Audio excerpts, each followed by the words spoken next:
జీహెచ్ఎంసీలో తొలగించిన కార్మికులకు దీపావళి కానుక అందించేందుకు సర్కార్ రెడీ అవుతోంది.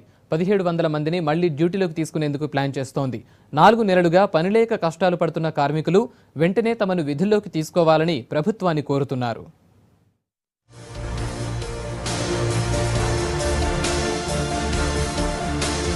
సమ్మె టైంలో తొలగించిన జీహెచ్ఎంసీ కార్మికులను తీసుకోవడానికి సర్కార్ కసరత్తు చేస్తోంది. సమ్మెలో పాల్గొన్నారనే కారణంతో తీసేసిన 1700 మందికి పైగా కార్మికులను 2-3 రోజుల్లో డ్యూటీలోకి తీసుకునేందుకు ప్లాన్ చేస్తోంది. ఈ ఇష్యూపై కార్మిక సంఘాలతో సర్కార్ డిస్కస్ చేస్తోంది.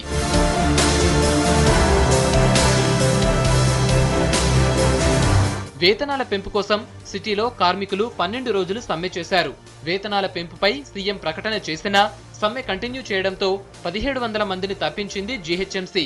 దీనిపై అప్పటి కమిషనర్ సోమేష్ కుమార్ కు వ్యతిరేకంగా ఆందోళనలు చేసినా ప్రభుత్వం స్పందించలేదు. రెక్కాడితే గాని డొక్కాడని కార్మికులు నానా అవస్థలు పడ్డారు. కొందరు ఆత్మహత్య కూడా చేసుకున్నారు. ఇప్పటికైనా ప్రభుత్వం ఉద్యోగాలిచ్చి ఆదుకోవాలని కోరుతున్నారు. పోనిస్తలేరు. మన ఈగలు కొట్టినాడు కొడతారు సెక్యూరిటీ వాళ్ళు.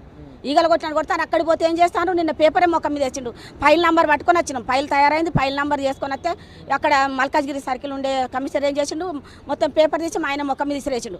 పో స్పీకర్ ఎవడు, వాడేవాడు, వీడేవాడు, నడువా అని కథం గేట్ దాటిచ్చిండు.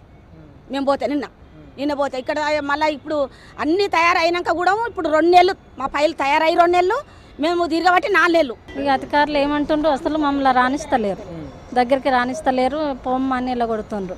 మమ్మల్ని రాణించిన వాళ్ళు పట్టించుకున్నారు, ఆఫీసులకే రాణిస్తలేరు. మమ్మల్ని పట్టించుకున్న వాళ్ళే లేరు సార్. మాకు చదువు రాదు, ఏం రాదు. వాళ్ళు ఎన్ని రోజుల బట్టి మాకు చెప్పిన తొలగించిన వాళ్ళని తీసుకోవాలని చెప్పింది తెలియదు. మేము ఏమో ఊరి వచ్చే వరకు కథ మిమ్మల్ని తొలగించు పక్కకు పెట్టినామని అన్నారు. 2-3 రోజుల్లో కార్మికులను జీహెచ్ఎంసీ డ్యూటీలోకి తీసుకుంటుందని చెబుతున్నారు కార్మిక సంఘాల నేతలు. కార్మికులను విధుల్లోకి తీసుకునేందుకు కమిషనర్ కూడా సానుకూలంగా స్పందించినట్లు చెబుతున్నారు. మా సమస్యలు ఏవైతే ముఖ్యంగా ఉన్నాయో తొలగించబడ్డ 1600 మంది కార్మికుల్ని తిరిగి విధుల్లోకి తీసుకోవాలని చెప్పడం జరిగింది. వారు కూడా సానుకూలంగా స్పందించి దీపావళి ముందుగానే ఏదైతే మీకు శుభవార్త తెలియజేస్తాం, ఈ 2-3 రోజుల సమస్య పరిష్కారం చేస్తామని కూడా చెప్పడం జరిగింది. కాబట్టి మా కార్మికులను కూడా కష్టపడి పనిచేసే తత్వం మా కార్మికుల్లో ఉన్నది.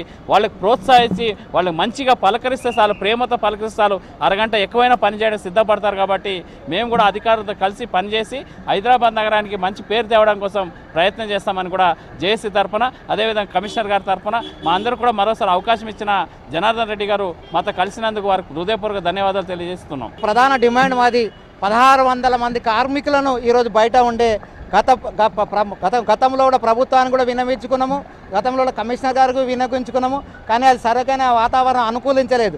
కాబట్టి కొత్త కమిషనర్ గారు వచ్చారు. కాబట్టి కమిషనర్ గారికి మొత్తం స్టార్టింగ్ నుంచి ఇప్పటి వరకు మొత్తం తెలుసు, ఇష్యూ తెలుసు, ఎందువల్ల మేము స్ట్రైక్ చేసాము, దేనికోసం స్ట్రైక్ చేసాము, ఎందువల్ల పోయామని. కాబట్టి దానికి అనుకూలంగానే ఈరోజు సానుకూలంగా వారు స్పందించారు. 4 నెలలుగా డ్యూటీకి దూరమైన కార్మికుల్ని తిరిగి తీసుకుని దీపావళి గిఫ్ట్ ఇవ్వాలని ప్రభుత్వం భావిస్తోంది.